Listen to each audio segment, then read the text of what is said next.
Es impresionante cómo el mundo de repente se abrió la llave del conocimiento y el ser humano subió, y ahorita en este momento nos encontramos en el mundo de la robotización, donde se han creado robots que ya están desalojando a los seres humanos como empleados, como enfermeras. Hace poco mi hijo Caleb, que está ahorita ahí con los jóvenes, le hicieron una operación de oftalmología con rayos láser en los ojos. Y me dijo el doctor, usted si quiere, doctor Alducin, puede pasar a través de un vidrio y ver la operación de su hijo. A mí me encantó, nunca había visto esto. Entonces lo pude ver así, a mi hijo lo acostaron y yo creí que el doctor que tenía 80 años, dije que no tenga Alzheimer o que no le mueva la mano porque me lo va a dejar ciego, ¿verdad? No, pero ya eso ya pasó hace muchos años de moda, sino que ahora con una manejita, así con un robot, manejó todo el láser y nomás lo movía, lo apuntó y ¡zum!, ¿verdad? La incisión y todo, impresionante. Él no metió la mano para nada en toda la operación. Un robot le abrió los ojos, se lo puso así, otro le puso quién sabe qué tantas cosas, pero yo salí maravillado de darme cuenta el avance en el que estamos ya llegando. Antiguamente también para abrirte el corazón te abrían una cosa así, ahora ya nomás te abren una incisión de milímetros, te meten una aguja y hacen todo a través de cámaras electrónicas, de pantallas y de una robotización impresionante. Nos encontramos en esa época, pero también nos encontramos en segundo lugar en lo que se llama el transhumanismo.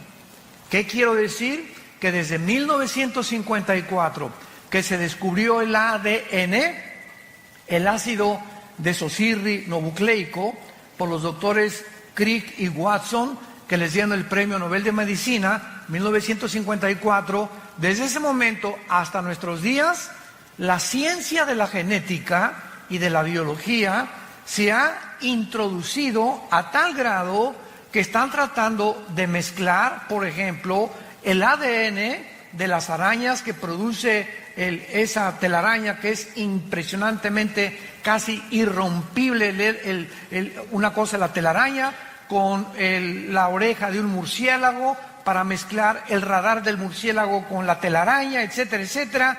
Y existen laboratorios clandestinos donde están tratando de mezclar animales con humanos.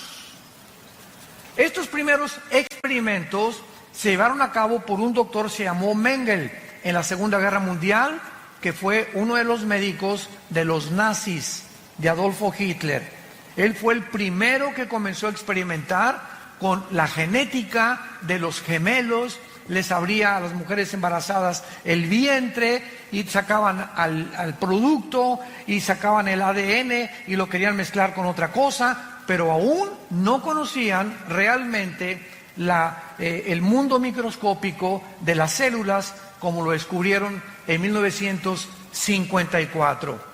Entonces nos encontramos en un mundo muy complicado, un mundo muy difícil, un mundo científico, un mundo tecnológico, pero a pesar de estos increíbles avances tecnológicos y desarrollos científicos del siglo XX, nunca en la historia había habido un siglo con tantos ateos como en el siglo XX.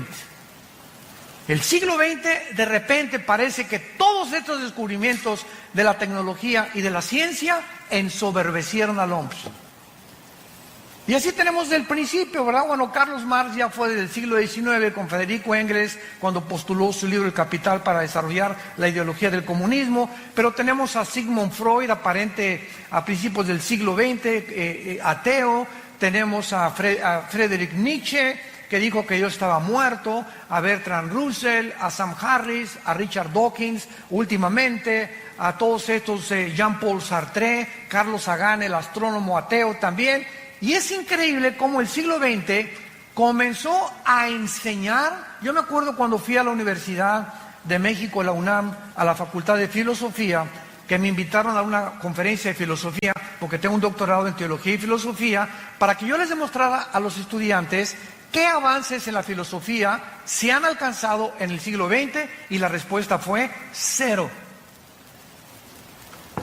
Y se quedaron los estudiantes así. El mismo maestro de filosofía me dijo: ¿a qué se refiere usted con que no ha habido avance en la filosofía? Le dije: el siglo XX se conoce como el tiempo o el siglo de la desesperación, como lo escribió el filósofo francés ateo Jean-Paul Sartre en su libro El Muro y en su libro La Náusea. Es el tiempo de la desesperación. Como dijo Sartre antes de morir: he pasado mi vida luchando y demostrando algo que no existe, por lo cual he gastado mi vida en balde. ¿Para qué gasté mi vida tratando de pelearme con alguien que no existe y enojarme con no existe? Él mismo dijo: el ateísmo es insostenible filosóficamente. Sin embargo, al mismo tiempo que en el siglo XX surgieron todos estos ateos, recordamos que los más grandes hombres de ciencia del pasado eran cristianos. Galilei, que descubrió, ¿verdad?, el telescopio y pudo introducir a la astronomía, cristiano. Apúntalo: Blaise Pascal, astrónomo físico francés, cristiano, tenía a Jesucristo como su Señor y Salvador. Isaac Newton, que descubre la gravitación y el movimiento astronómico en el cosmos. Louis Pasteur, el mismo Alberto Einstein, que aunque nunca reconoció que era cristiano, dijo en su frase famosa: Dios no juega a los dados con el universo. Pero de repente tanta tecnología y tantos descubrimientos ensoberbecen al ser humano. Y ahora nos encontramos, vuelvo a repetir, a pesar de todo lo que nos ha rodeado, escuchen esto: somos nosotros la última generación y la primera generación en la historia que tenemos el poder destructivo, nuclearmente hablando, para autodestruirnos en 30 segundos. Somos la primera generación en la historia que podemos autodestruirnos y acabarnos y autoextinguirnos en menos de un minuto. El último misil que acaba Rusia de hacer se llama Satán. La palabra Satán significa en el hebreo el adversario. Y este misil que tiene Rusia y que Irán ahorita continúa desarrollando nuclearmente su armamento para tratar de gobernar el Medio Oriente, a destruir a Israel, estos misiles pueden salir de Rusia y llegar, síganme con mucho cuidado, si Rusia dispara un misil sin que Estados Unidos se dé cuenta, sale el misil y vuela y llega a Estados Unidos en 25 minutos. En esos 25 minutos que va volando el misil, los satélites norteamericanos e israelíes, a través del Mossad, que es el servicio de inteligencia de Israel, detectan el misil, pero ese misil puede venir también de Ucrania o puede venir, no lo pueden detectar exactamente la ubicación de dónde viene. Muy bien, entonces localizan al misil y el presidente de Estados Unidos, actualmente el presidente Donald Trump, trae un portafolio, todos los presidentes norteamericanos traen un portafolio con una computadora con códigos que solamente él sabe el código, para que cuando tenga él la comunicación que un misil se dirige a Estados Unidos, él abre el portafolio y apriete un botón, y ese botón suena en la marina, en los portaaviones, suena con la armada terrestre y suena con el poder aéreo, con todos los pilotos aéreos, para que tanto la marina como los pilotos de la Fuerza Aérea y como los soldados puedan preparar sus misiles para interceptar el misil. Solo que hay un problema, que cuando el presidente abra su portafolio, el misil llega antes que el presidente lo pueda abrir. Y esto comenzó a suceder en los últimos 8 años en Estados Unidos, cuando el presidente Barack Obama, mandó desnuclearizar y quitar todas las armas nucleares e interceptar y decir que el portafolio era inefectivo. Lo tuvieron que volver otra vez a codificar y ha impedido que Estados Unidos, el escudo que le llaman antimisiles que tienen en Hawái y el escudo antimisiles que tienen enfrente de Nueva York, pueda funcionar con los submarinos Poseidón que están apuntando a Estados Unidos y que tiene cada submarino 6 torpedos nucleares, y un solo torpedo de ese submarino destruye 5 ciudades en 10 segundos. Y están apuntando en el Atlántico y están apuntando en el Pacífico. Basta solamente que algún loco, como ahorita el dictador de Corea del Norte, apriete un botón para desatar una conflagración a nivel internacional nuclear, que de acuerdo a la Biblia, en Apocalipsis 6, versículo 4, el cuarto jinete del Apocalipsis mataría a 1/4 parte de la humanidad. En este mundo nos encontramos un mundo de locos, donde la tecnología nos ha ensoberbecido y donde creemos que el ser humano, a través del humanismo, tiene la capacidad de resolver los problemas que van mucho más allá de nuestra capacidad humana para poder resolverlos. Nos hemos querido convertir en dioses. Este es el mundo que actualmente nos rodea. Y antes de entrar un poco más al tema, ¿por qué Rusia, Irán, Siria y Turquía se acaban de unir? Porque hace 25 siglos, en el libro de Ezequiel, capítulo 38, lo vimos ahí, 39, hace 2600 años, la Biblia profetizó que antes que Cristo regresara, se uniría Rusia con Siria, con Irán y con Turquía. Y estas naciones que la Biblia profetizó hace 2600 años, son exactamente las naciones que han formado un eje en el Oriente para poder controlar el Medio Oriente, donde se encuentran debajo de Arabia Saudita, de Irak y de Irán, casi el 70% de la producción petrolera del mundo. Entonces, el Medio Oriente es una manzana de la discordia. Por eso los ingleses antes de la Primera Guerra Mundial, por eso los árabes después de la Segunda Guerra Mundial, por eso Estados Unidos, por eso todo ha hecho que gire alrededor del Medio Oriente, donde la Biblia dice que comenzó la humanidad y donde la Biblia dice que la humanidad terminará en la ciudad de Jerusalén. Ahí va a terminar la humanidad con la batalla del Armagedón o la Tercera Guerra Mundial. Ahora, Rusia, ¿por qué cuando Trump le dijo a Putin, por favor, déjanos derrocar al presidente Assad de Siria? ¿Por qué Rusia lo impidió? Porque Rusia tiene la única base naval en Siria que está a orillas del Mediterráneo. Entonces, si quiere Rusia evitar que por el Mediterráneo se metan sus enemigos, lo harían, y jamás Rusia abandonará a la familia de los Assad, ni tampoco Rusia permitirá, mientras esté Putin, que Siria caiga en manos de otra nación. ¿Por qué se acaba de unir con Irán? El ayatollah Khomeini y el presidente Rouhani de Irán acaban de dictaminar que van a destruir a Israel y que ya tienen los misiles apuntando en contra de Israel. ¿Por qué se unió con Rusia? Porque Rusia tiene a papá China. China ahorita está protegiendo a Corea del Norte y China se hizo amigo también y compadre de Putin, el presidente Xi.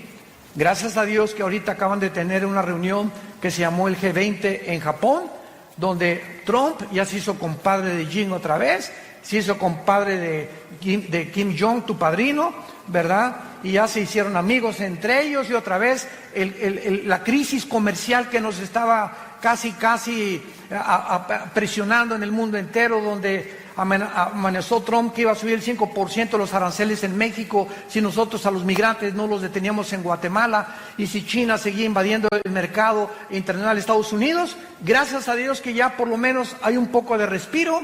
Trump amenazó a Huawei, otra compañía china de productos de computación. Ya ahora se permite que ya se vende el Huawei otra vez, etcétera, etcétera. Y el mundo ha entrado ahorita a un tiempo de supuesta paz, mientras se acomodan cada una de las cosas y nos damos cuenta que el armamento nuclear que tiene Irán, que tiene Rusia y que tiene Estados Unidos no son juguetes. Cuando vuelven a armarse las naciones son para poder conquistar el mundo, que ha sido el sueño de Alejandro el Magno, de Napoleón Bonaparte, de Carlomagno, de Aníbal, de Hussein, de Castro, de todos los dictadores que ha habido, de Gaddafi en Libia, de Mussolini, de Hitler. La historia está permeada de personas ambiciosas por controlar el mundo y tener control sobre los demás. Esta es la situación que la Biblia nos describe desde hace 2600 años. Ahora, muy bien, en vista del mundo que estamos viviendo tan conflictivo y tan amenazador, donde ustedes saben cuál es la enfermedad del siglo XX, no estamos hablando de ataques al corazón, ni el cáncer, ni otras enfermedades que también tienen un índice muy elevado, sino que ahora se acaba de descubrir a través de la Clínica Mayo y el Hospital Hopkins, que son las dos instituciones clínicas más prestigiadas del mundo, hace 2 años y medio aproximadamente, concordaron que el 70% de las enfermedades de los seres humanos, mentales y físicas, tienen un común factor denominador: el estrés. Santa Cachucha. El estrés es la enfermedad del siglo XXI. ¿Y qué es el estrés? Es un estado interno de insatisfacción, de tensión, de preocupación crónica por dentro. No puedes estar en paz contigo mismo. Quítate a los niños, no me estás molestando ahorita, no te me atravieses, con el claxon, y se bajan y se pelean y se matan, y la gente está en un estado de rencor, de amargura y de odio como jamás se había visto. Siempre ha habido guerras, siempre ha habido revoluciones, pero ahora es de carácter interno. Ahora el ser humano se está descomponiendo porque algo dentro de su vida no le da la paz que necesita.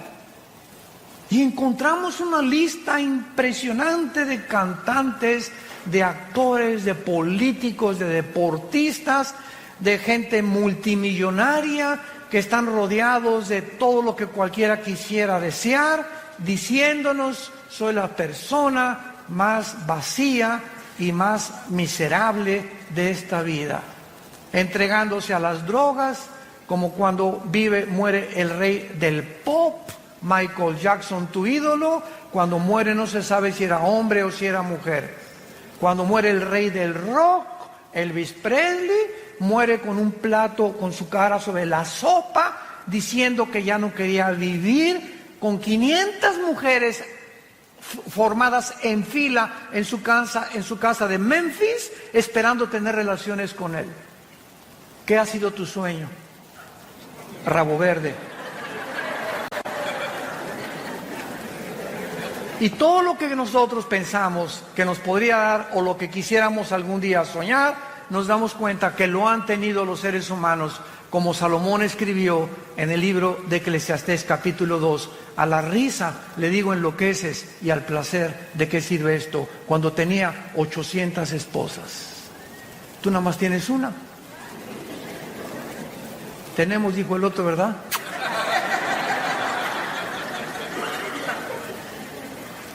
¿Qué mundo vino Jesucristo hace 2000 años a describirnos?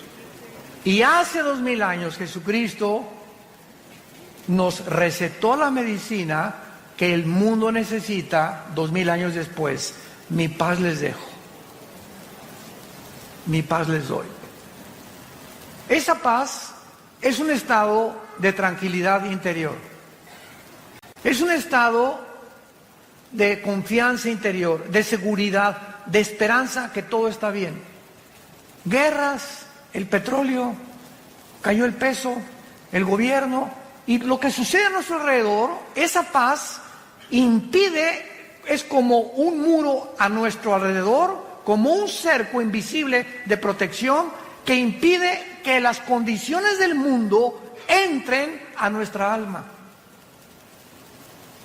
Y que el mundo puede estar cayéndose junto a nosotros y nosotros tenemos tranquilidad y paz porque sabemos que estamos en manos de nuestro Creador. Y que nada ni nadie nos podrá nunca separar de Él. Hace algún tiempo un rey mandó, o más bien decretó un concurso, que por favor, entre los pintores que había en el reino, ¿quién podría pintar un cuadro que describiera la paz? Y pues hubo bastantes personas que se acercaron y pintores a concursar. Y pues uno pintó así el Popocatépetl, así, ¿verdad? Bonito, tranquilo, no explotando desde luego. Otro el mar, la bahía de Acapulco, así lindo. Otro un bosque, etcétera, etcétera. Y finalmente, el que ganó el concurso fue un pajarito que estaba detrás de una cascada dormido. A ese le dieron el primer premio. Porque así es la paz. Podemos estar con los ojos cerrados y caer una cascada a nuestro alrededor de problemas y tribulaciones, pero el pajarito sabe que él está seguro detrás de la cascada. Y nosotros recordamos las palabras que nos dijo el Señor: no temas, pequeña manada, nunca te dejaré ni te abandonaré. Estaré contigo hasta el fin del mundo. Y cuando adquirimos esa paz, escúchame muy bien, cuando el cristiano tiene esta paz, es cuando podemos ser guiados por el Espíritu Santo. Tú no puedes discernir al Espíritu Santo ni leer la Biblia como Pepita en comal. Ay, hermano. Ay, hermano. Señor. Mire, doña Chole, apláquese, cálmese, y ya que usted esté tranquila, ¿verdad? Hínquese. Es que mi hija se fue de la casa. Pastor, hasta que usted no se calme y hasta que tú no estés tranquilo y comiences a hincarte y a alabar a Dios, decirle: Señor, gracias porque este estado de estrés en el que me encuentro no va a hacer regresar a mi hija. Este estado de estrés en que me encuentro no va a arreglar mis problemas de negocio ni de dinero. Este problema en el que me encuentro no va a hacer que mi esposo me quiera tampoco. Y se fue hace 3 días, pues que se vaya. Pero yo no voy a perder la paz. Y cuando nosotros mantenemos este estado de control interno y de esa paz, puedo venir a la Biblia y discernir la palabra de Dios. El Espíritu Santo no puede comunicarse con una persona que no tenga paz. Por eso es tan importante, la paz les dejo, porque es importante para poder acercarnos a Dios y discernir la voz del Espíritu Santo. Vamos a 2 de Pedro, nuestro pasaje que acabamos de leer, y vamos a ver de qué manera se relaciona con todo lo que estamos compartiendo. Veamos de qué manera nuestra esperanza y la seguridad que tenemos los cristianos de que Jesús viene por nosotros en cualquier momento. Y tu taller de carpintería, tu taller de plomería, tu bufete de abogado, tu consultorio médico, tus propiedades, tus edificios, tus condominios, tus coches y todo lo que hemos nosotros tratado de amontonar, en cualquier momento, si Jesús no viene, y tú estás creyendo, pues tengo todavía 10 años de vida o 20 años de vida, estoy joven, tengo 40 años, etcétera, etcétera. En cualquier momento puedes ir a cualquier clínica y te dice el médico, le acabamos de tener una radiografía, usted tiene cáncer. Pero ¿cómo que yo me siento muy bien? Es que la radiografía no miente, señor, usted tiene cáncer. Y en ese momento que tú sabes que ya, a partir de esa noticia, tienes los días contados, ajustas toda tu vida. Y te das cuenta que rápido pasó tu vida y que en cualquier momento ya te puedes ir al otro lado, a la presencia del Señor o al infierno, según sea tu condición, y que en ese momento este diagnóstico mueve tus sentimientos, tus emociones, tus negocios y todo. ¿Por qué? Simplemente porque sabes que tu vida está en un hilo y estás en la orilla de un precipicio. Ahora, no necesitamos que alguien nos dé este diagnóstico de la misma manera. Cristo puede, dentro de 2-3 horas, mañana, venir por nosotros. ¿Cuál es el mensaje que les quiero compartir? Con lo que el apóstol Pedro nos comunica en este pasaje. Veamos entonces los consejos que nos da. Número 1. La primera cosa que se nos aconseja en 2 de Pedro capítulo 3, particularmente las promesas relacionadas con el futuro, es el origen de las promesas de Dios.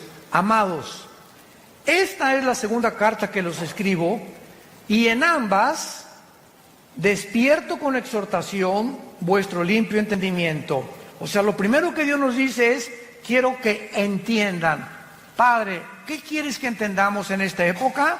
Versículo 2, que tengamos memoria de las palabras que antes nos fueron dichas por los santos profetas y el mandamiento del Señor y Salvador dado por nuestros apóstoles.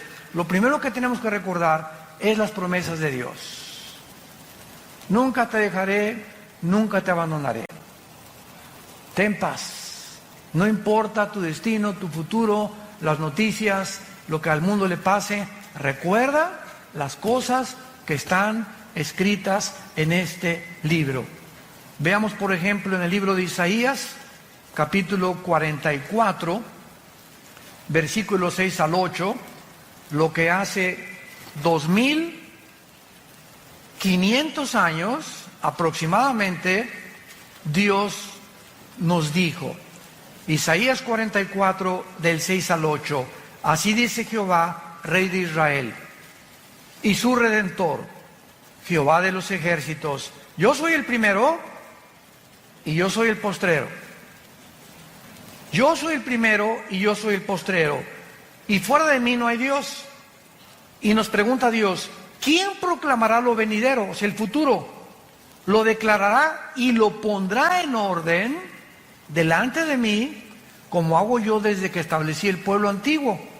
Anúncienles lo que viene y lo que está por venir. No tengan miedo. No teman. No se amedrenten. No te lo hice oír desde la antigüedad y te lo dije. Luego ustedes son mis testigos que no hay Dios sino yo. No hay fuerte, no conozco ninguno. Cuando Dios dice, yo soy el alfa y el omega, es la primera letra del alfabeto griego y la última letra del alfabeto griego, el alfa y el omega.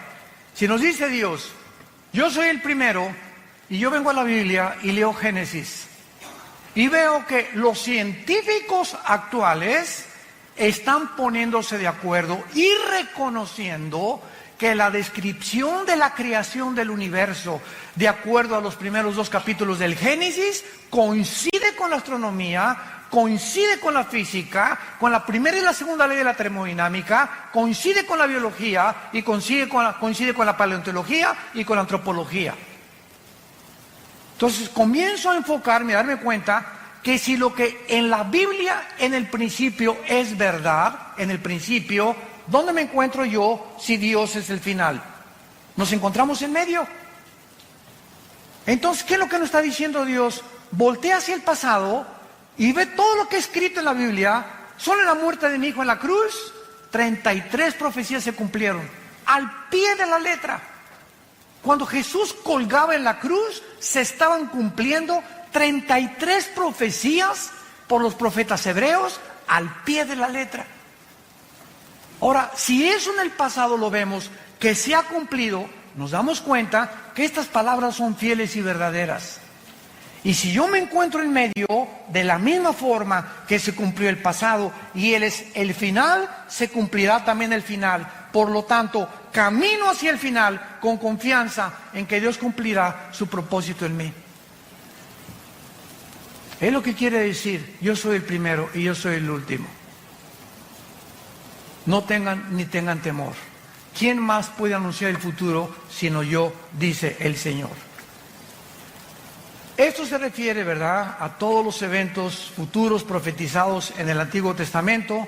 Por hoy se dice el primer consejo del apóstol Pablo: recuerden ustedes las promesas que en el pasado los profetas y apóstoles hicieron para que ustedes puedan mantener esa paz que es importante para tomar decisiones. Tú no puedes tomar una decisión con quién te vas a casar, qué coche comprar, qué terreno vender, qué cosa hacer, qué negocio llevar, qué medicinas tomarte si no tienes paz. La falta de paz nos hace tomar decisiones equivocadas, de las cuales nos vamos a lamentar el día de mañana. Porque en el momento que tomamos la decisión para casarnos, para comprar ese vehículo, para comprar ese terreno, lo hicimos no con la dirección del Espíritu Santo, lo hicimos en la carne, guiados por nuestras pasiones. Y es cuando nos lamentamos y después le echamos la culpa a Dios por la condición en la que estamos viviendo. En segundo lugar, veamos nosotros en 2 de Pedro capítulo 3, en nuestro pasaje, que dice la Biblia en el versículo 3 y versículo 4, sabiendo primero esto. Es la segunda cosa que Dios quiere que sepamos. Número 1, las promesas de Dios. Número 2, tenemos que saber que en los tiempos que estamos viviendo, o sea, los postreros días que son los nuestros, vendrán burladores. Vendrán burladores. El siglo XX se llenó de ateos. ¿Quién es un ateo? Una persona que se burla de alguien que no existe. Santa María Catarina. Es una persona que se burla o insiste en pelearse con alguien que no existe. Por eso decía Sartre que es insostenible filosóficamente el ateísmo. Entonces vendrían burladores y los vemos, aunque ya son menos, andando según sus concupiscencias. Y estos burladores, dice la Biblia en el versículo 4, van a comenzar a decir: ¿dónde está la promesa de que Cristo va a regresar? O sea, de su advenimiento. Porque desde el día en que los padres durmieron, o sea, todas las cosas en el mundo han sido así. Y dicen, siempre ha habido guerras, siempre ha habido terremotos, siempre ha habido pestas. ¿Por qué dice que son señales de los últimos tiempos? Muy bien. Estas personas querrán atacar las promesas de Dios y de nuestro corazón, y la Biblia les llama burladores. Un burlador, es muy importante, no es la misma persona que tiene dudas. Entonces, hay una gran diferencia entre un burlón y una persona que tiene dudas honestas. La persona que tiene dudas honestas dice lo siguiente: yo no puedo decir que no creo en Dios. Yo no sé, más bien, honestamente, yo no sé si existe Dios. Pero si existe Dios, oh Dios, si tú existes, dame evidencias que tú existes. Y dice la Biblia, me encontrarás y me buscarás con todo tu corazón. Entonces Dios oye a las personas que tienen dudas y que dudan, ¿verdad? Como Job. Job llegó un momento en que todo lo que le pasó en el capítulo 3, dice: Señor, ¿por qué mejor no fui un abortivo? ¿Para qué me permitiste? ¿Y para qué nací? Para todo este sufrimiento que estoy atravesando. Entonces Job le preguntó a Dios: Señor, ¿por qué no fui un abortivo? Pero vean la diferencia. ¿Para qué me hiciste? ¿Para qué fui un abortivo? Chale. Podemos acercarnos a Dios con una actitud: Padre, yo no entiendo lo que está pasando, por qué te vas a mi hijo, etcétera, etcétera. Oh Dios, dame la fortaleza ahorita y dime, muéstrame, ilumíname, porque quiero seguir confiando en ti. Ah, ¿ya ves? Y para eso me perdí el trabajo, para ser cristiano. Vean la diferencia en la actitud. Cuando tenemos esa actitud de retadores y de soberbios, demandando a Dios que nos conteste como si fuera nuestro sirviente, jamás te contestará. Y el resultado será que vivirás amargado o vivirás amargada, porque tú crees que no te contestó Dios, pero no te contestó por tu actitud. Porque sin humildad no podemos tener palabra de Dios. Entonces, las personas que dudan están abiertos, pero el burlador ni siquiera quiere oír las evidencias ni hacer caso de las evidencias. ¿Se acuerdan de los fariseos? En tiempos de Jesús, los fariseos vieron a Jesús sanar, vieron echar demonios, vieron las palabras, jamás los insultó, jamás dijo groserías, jamás vendió marihuana, jamás hizo daño a nadie, y estuvieron con Jesús. Y los fariseos, el día que planearon matar a Jesús, que es en el capítulo 11 del Evangelio de Juan, fue cuando resucitó a Lázaro. El milagro más grande que Jesús hizo, enfrente de cientos de personas, Lázaro, 3 días de muerto, donde ya se había descompuesto su carne, la sangre le había dejado de circular, la condición del cerebro, dicen los médicos que a los 20 minutos, ¿verdad?, ya el cerebro se atrofia cuando ya no hay oxígeno, etcétera, etcétera. Y Lázaro tenía 3 días, y dicen que ya hedía, apestaba ya. Pues cuando Jesús dice, Lázaro, ven fuera, el Espíritu llega, se mete a Lázaro y comienza la reconstrucción de sus células, la circulación de la sangre, y sale Lázaro. Era para que cualquiera hubiera creído, ¿no crees? Estás buscando de que si yo veo un milagro voy a creer en Dios. Pues los fariseos vieron resucitar a Lázaro y ese día dijeron, planeamos quitarle la vida. Burladores.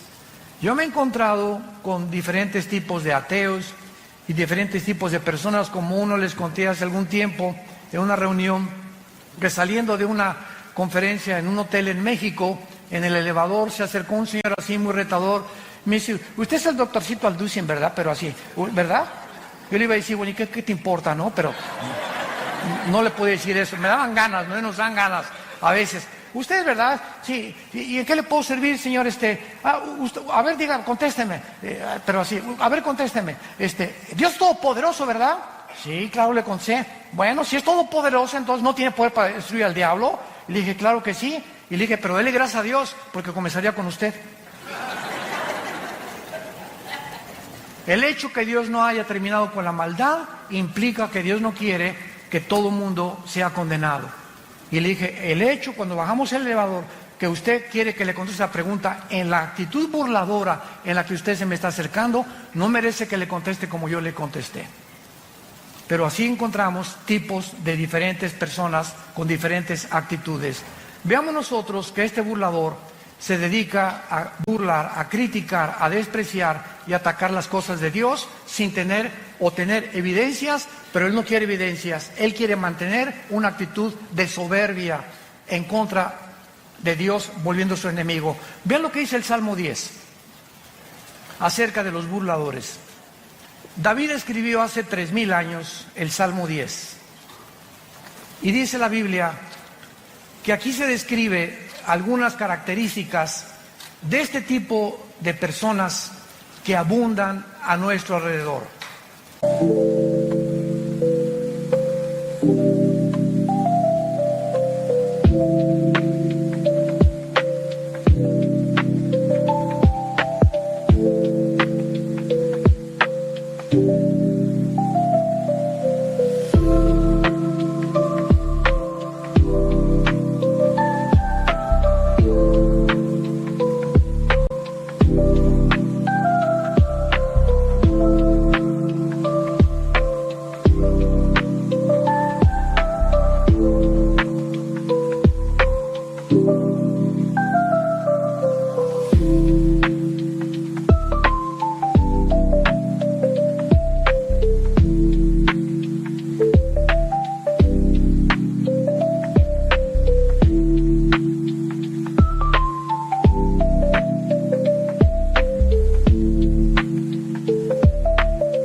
Las encontramos en los maestros de escuela, en las universidades, profesionistas, médicos, en fin, ¿verdad? En todas las áreas de la sociedad se encuentran estas personas. Dice el Salmo 10, versículo 3 al 5, porque el malo se jacta, o sea, se enorgullece del deseo de su alma. Bendice al codicioso y desprecia a Jehová. El malo, por la altivez de su rostro, no busca a Dios. No hay Dios en ninguno de sus pensamientos. Sus caminos son torcidos en todo tiempo. Tus juicios los tiene muy lejos de tu vista. Y dice en su corazón, no seré movido jamás, nunca me alcanzará el infortunio. Y el capítulo 14 de los Salmos, versículo 1, dice, el necio dice en su corazón, no hay Dios. El necio o el burlón dice en su corazón, no hay Dios. Ahora, ¿por qué actúan de esta manera? Regresamos a nuestro pasaje de Segunda de Pedro. ¿Por qué estas personas actúan de esta manera? Donde ya ni las evidencias les funcionan. Simplemente cuando una persona ha decidido, escúchame muy bien, no creer en Dios, como una vez una persona me dice, si yo veo un paralítico levantarse de su silla de ruedas, voy a creer en Dios. Y le dije, no es cierto. Porque si tú ves un milagro de un paralítico levantarse, tus emociones van a ser afectadas y tus sentimientos también, y vas a decir, de veras, está caminando, don Paquito ya tenía 15 años, pero esas emociones que fueron despertadas en ti, de asombro, ¿cuánto te van a durar? ¿3 días? ¿5 días? A la semana regresas a tu misma incredulidad, porque no son los milagros los que nos cambian por el oír, es por la palabra y por la palabra de Dios. Romanos capítulo 10. La fe no es por ver, la fe es por oír.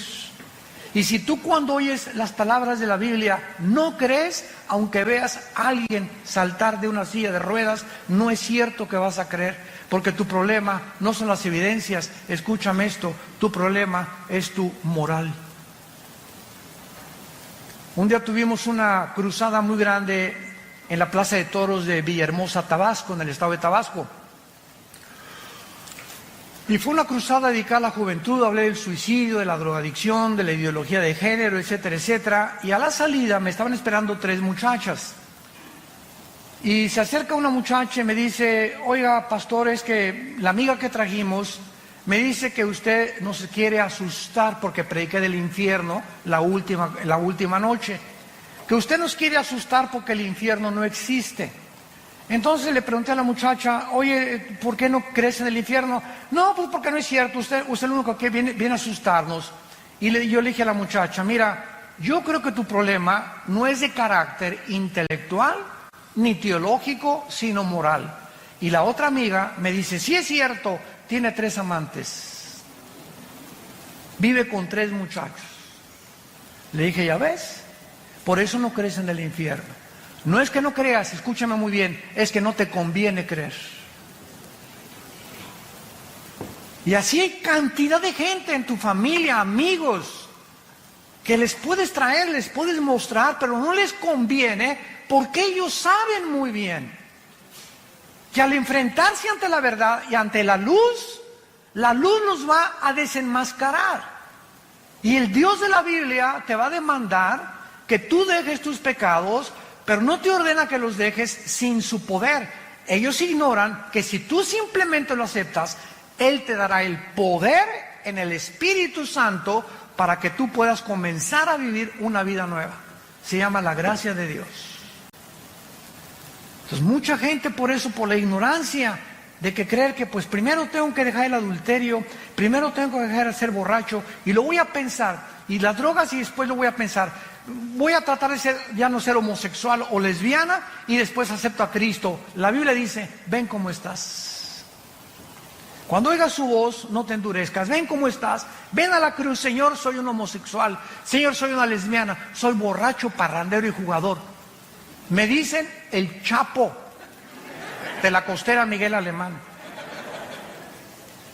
No importa, reconoce, es el mensaje glorioso del Evangelio de Jesucristo. Simplemente reconoce tu pecado, que estás mal delante de Dios, que estás mal, que vas en un camino que parece derecho, pero vas un camino de muerte. Reconócelo y regrésate y dile: Señor, vengo como limosnero ante tu cruz, no tengo nada que ofrecerte, soy un miserable pecador, ten misericordia de mí. Y Dios entra a tu vida. Entra a tu vida y te da el poder para dejar esa vida que tú no podías dejar sin su poder. Si el ser humano pudiera cambiar y dejar sus pecados, ¿para qué murió Cristo? Fue un desperdicio en la cruz. Si se nos diera a nosotros la capacidad para dejar el pecado, ¿para qué murió Cristo? ¿Por qué tuvo que Dios sacrificar a su Hijo? Fue el desperdicio más grande de la historia. Pero la Biblia dice que sin derramamiento de sangre no hay perdón de pecados. Sin la muerte de Cristo, Dios no tendría una justificación para poder decirte: te perdono. ¿Por qué te va a perdonar? Así nada más porque sí. No es así nada más porque sí. Nos perdona porque su Hijo pagó por nosotros en nuestro lugar. Ahí se cumplió la justicia de Dios para aquel que reconoce que Él es.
El Hijo del Dios viviente. Estos burladores actúan así, ¿verdad? Porque no quieren que nadie se meta en sus vidas de pecado. La idea de que hay un Dios los llena de pánico, de error, de terror, porque lo que tienen que atacar la verdad de Dios y sus mensajeros. Dice en el Evangelio de Juan capítulo 3, y esta es la condenación, que la luz vino al mundo y los hombres amaron más las tinieblas.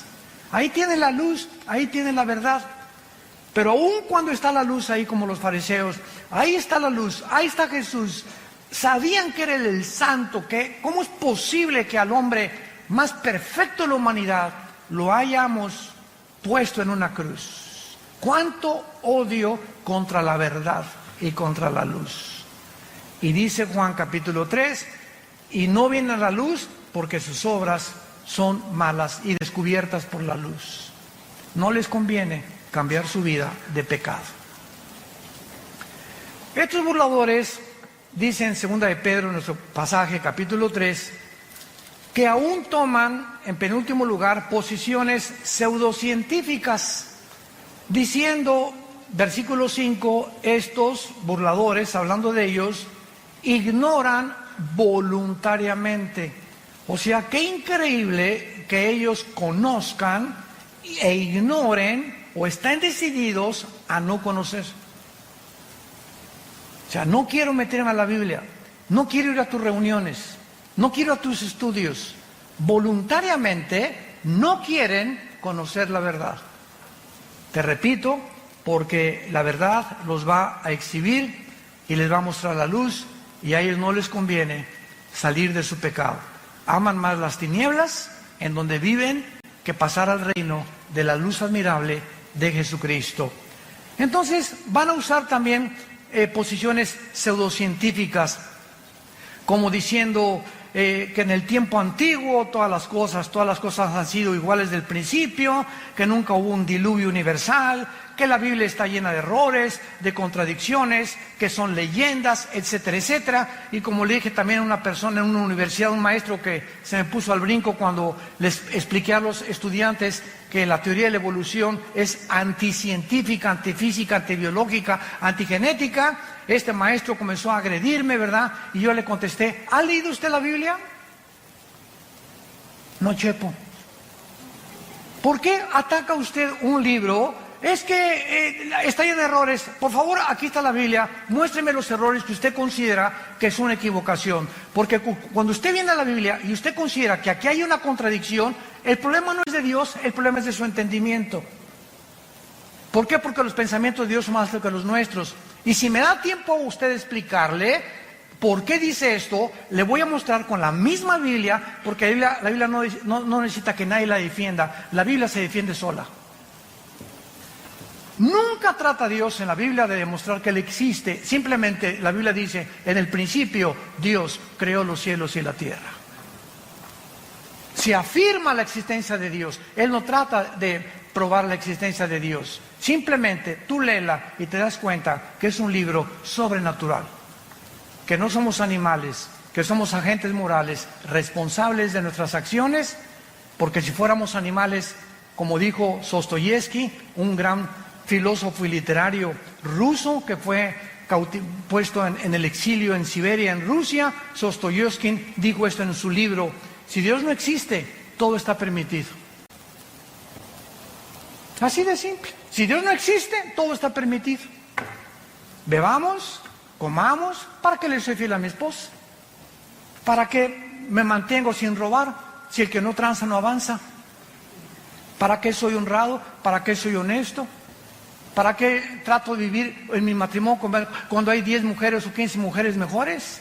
¿Por qué no tengo hijos por todos lados sembrados? ¿Cortar la mejor flor del ejido donde quiera que yo vaya? ¿Por qué? Porque simplemente hay un Dios que nos dice, vengo a juzgarte en el día del juicio. Y prepárate para encontrarte con tu Dios. Pero si Dios no existe, como una vez Blaise Pascal tuvo una discusión con un ateo. Y el ateo le dijo a Blaise Pascal, oye, pues fíjate que yo no creo que exista Dios, para mí después de la muerte, al polvo, y ahí se acabó todo, como los animales. Y le dice Blaise Pascal, el gran filósofo, astrofísico, físico, matemático francés, le dice Pascal a este ateo, mira, si tú tienes razón y no hay Dios, bueno, digo, y acabamos todos en la tumba, pues nos vamos al polvo y no hay ningún problema. Pero si mi Dios tiene la razón y Jesucristo resucitó entre los muertos, ¿qué amulados te vas a llevar? Así que ya sea que tú tengas razón o que yo no tenga razón, yo salgo ganando. Porque si Dios no existe, pues no perdí nada. Pero si Dios existe, ¿qué amulada te vas a llevar? Es un simple razonamiento. O como dijo también Newton, una vez tenía un amigo Newton, Isaac Newton, que era ateo.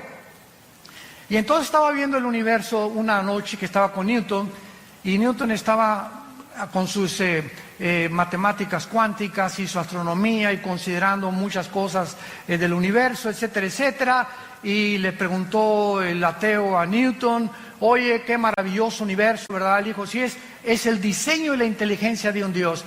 Y le dijo Newton, le dijo el ateo, no me hagas reír. Ahí murió la cosa. Al otro día, Newton lo invita a cenar a su casa. Y Newton tenía en su casa, en su estudio, un universo que él había hecho, así colgó al sol, la luna, las estrellas. Tenía como una sala con una representación del universo. Entonces, llegó este amigo de él a su sala y vio todo esto colgado y le preguntó el ateo, oye, qué bonito, ¿quién colgó todas estas cosas? Y le contestó Newton, se colgaron solas.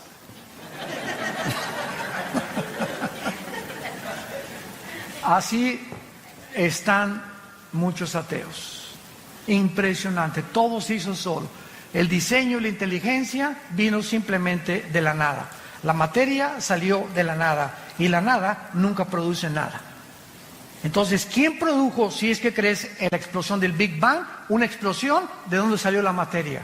¿Quién produjo la explosión? ¿Quién produjo el universo tan perfecto en el que vivimos, ¿cómo es posible que las condiciones de la vida en esta Tierra no se encuentren en ninguna galaxia, por lo menos, que hemos nosotros alcanzado percibir a través de los telescopios? ¿Cómo es posible que la circulación de mi sangre, las células, los glóbulos blancos que actúan como los soldados para atacar las defensas de las bacterias y microbios que entran a mi cuerpo? ¿Quién programó a los glóbulos blancos para defender mi sangre y a las bacterias que tengo dentro? Y la impresionante complicación que tienen los miles de nervios aquí dentro de mis ojos, mi nervio óptico, que ninguna cámara ha podido realmente. Ahora que yo me acabo de hacer unos implantes en los ojos, me dijo el doctor Armando, en 3 o 4 semanas, ve desde lejos y ves de chiquito, ponte un lápiz y comienza a hacer así, para que los dos ojos comiencen a los músculos a ejercitarse, el oftalmólogo, y todas estas cosas que yo estoy platicando. Dije, Dios mío, nunca me había puesto a pensar que mis ojos pueden ver desde muy lejos y desde muy cerca. ¿Quién hace que se enfoque y quién desarrolla este foco que los mismos fotógrafos no han podido desarrollar? Ya no valemos solamente de eso, de la sangre, de los 3 huesitos que forman los oídos, de nuestra lengua, de nuestros dientes, de nuestro esqueleto, nuestros músculos. Bueno, es impresionante cómo puede alguien atreverse a decir, no existe Dios. Nos hicimos de la nada, de las ranas evolucionamos.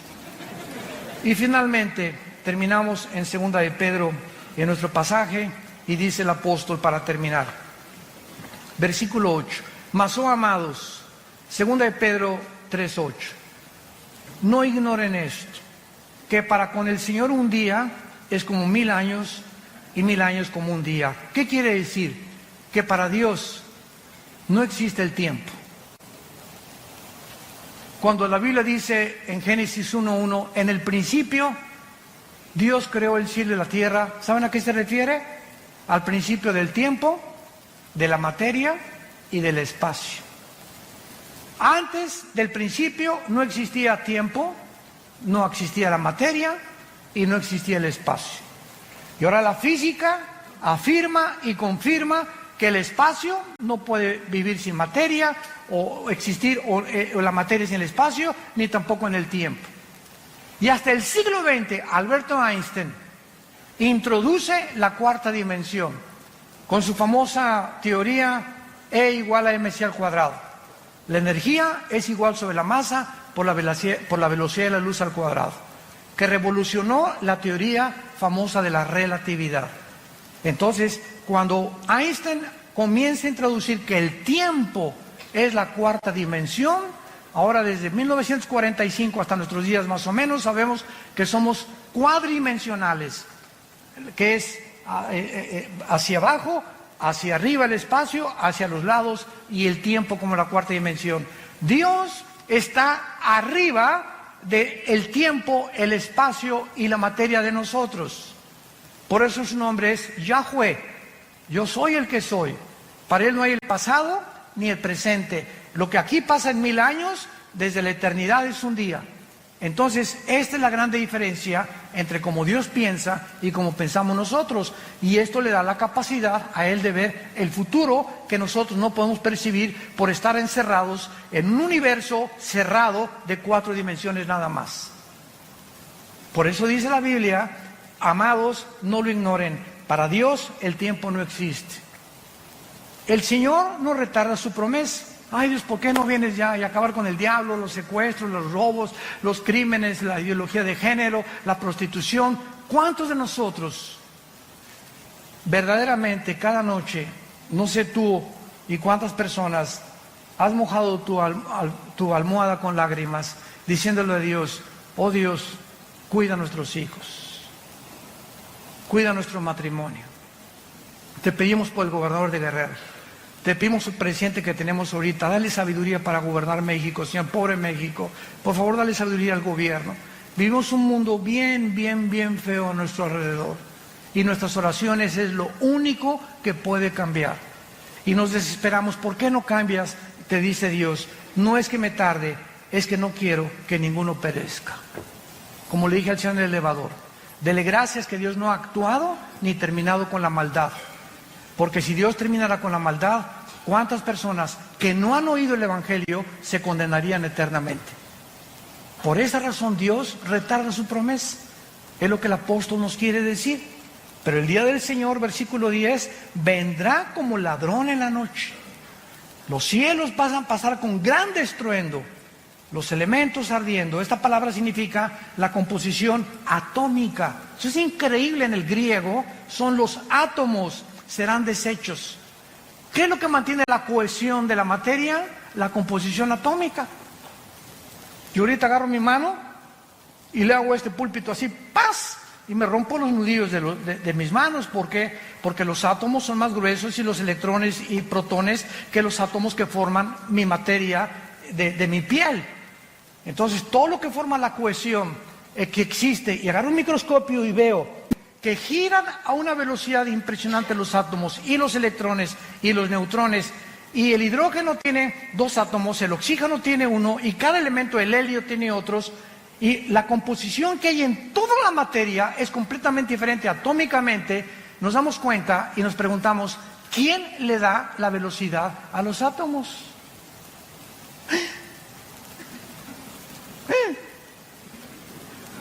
¿Quién les hizo así a los átomos?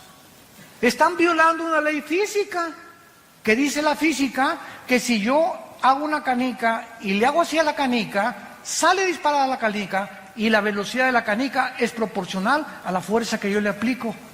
Si agarro una flecha y la disparo con un arco, sale la flecha, y la flecha tiene que caer en una parábola. Un balazo, sale la bala y la bala tiene que caer. ¿Por qué? ¿Por qué no se mantiene la flecha continuamente volando, o la bala continuamente volando, o mi canica continuamente volando? ¿Por qué? Porque se tiene que detener. ¿Por qué la Tierra sigue girando sobre su rotación? ¿Por qué no se detiene? Pregúntale a tu maestro ateo. ¿Quién le hizo así a la Tierra? ¿Quién mantiene la Tierra? No solamente girando perfectamente a una velocidad de 24 horas sobre su eje, sino que ¿quién la sigue impulsando alrededor del Sol en 365 días? Desde hace miles de millones de años. La Biblia dice en Hebreos 1:3, Jesucristo sostiene todo el universo con la palabra de su poder. Es Dios de la materia, el Dios del átomo, el Dios de los electrones, el Dios que nos ha puesto todo en un orden para que podamos admirarle y decirle en esta tarde, inclinemos nuestra cabeza, te alabamos, oh Dios, creador de los cielos y de la tierra. Te bendecimos tu nombre porque has tenido misericordia de nosotros. Porque en esa cruz, tu palabra dice, de tal manera amó Dios al mundo, que nos ha dado a su Hijo unigénito, para que cualquiera que en este momento crea en Él, no te pierdas, mas recibas el regalo de la vida eterna en Cristo Jesús. El Dios y Padre de Jesucristo, al gran pastor de las ovejas, que derramó su sangre en una cruz por el pacto sempiterno, nos da la capacidad de adorarle, de conocerle y de servirle en espíritu y en verdad. Y si tú invocas por Padre aquel que sin acepción de personas nos juzga de acuerdo a nuestras obras, caminemos en el temor de Dios durante toda nuestra peregrinación. ¿Qué es el hombre? Somos simples peregrinos. ¿Qué es nuestra vida? Como la niebla. Ayer teníamos 20 años, 10 años. Hoy tenemos 50, 60, 70, 8 años. Nuestra vida pasa como una sombra, como la niebla que aparece y desaparece. Y tenemos solo una oportunidad en esta corta vida de descubrir que Dios nos ama, que hay un propósito por el cual nacimos y que este propósito se encuentra en la persona de su Hijo Jesucristo, a quien tú en esta mañana Él te ordena que, habiendo pasado los tiempos de esta ignorancia, Dios manda a todos los hombres que se arrepientan de sus pecados, porque ha establecido un día en el cual juzgará al mundo con justicia por aquel varón a quien designó, resucitándolo de los muertos a los 3 días. El Señor viene por nosotros y por otros viene para juzgarlos eternamente. ¿Qué tengo que hacer?, me preguntarás, para que en este momento yo esté seguro de este regalo de Dios, de esta salvación, que mi alma anhela tener esa paz, ese perdón en mi conciencia de mis maldades del pasado. La Biblia te responde y te dice: cree en Jesucristo, que en esa cruz Él con su muerte pagó por tus pecados, con su sangre preciosa. Y recíbele. Simplemente ábrele tu corazón en este momento, porque Él te está tocando las puertas a tu corazón, y dile: Señor mío y Dios mío, perdóname, entra a mi vida en este instante, lávame con tu sangre preciosa, te quiero conocer, quiero experimentar ese perdón eterno que tú me quieres dar, y quiero recibir la vida eterna, para que en el día de mi muerte pueda tener una muerte en paz, al cerrar mis ojos y saber que los volveré a abrir y veré tu rostro cara a cara, donde ya las lágrimas pasarán, las enfermedades no volverán, el sufrimiento terminará, y podré saber que mi fe en ti no fue en vano. En el nombre de Jesús. Amén. Gracias a Dios por esta palabra maravillosa. Gracias a Dios por esta palabra maravillosa del Señor. Gracias, Señor.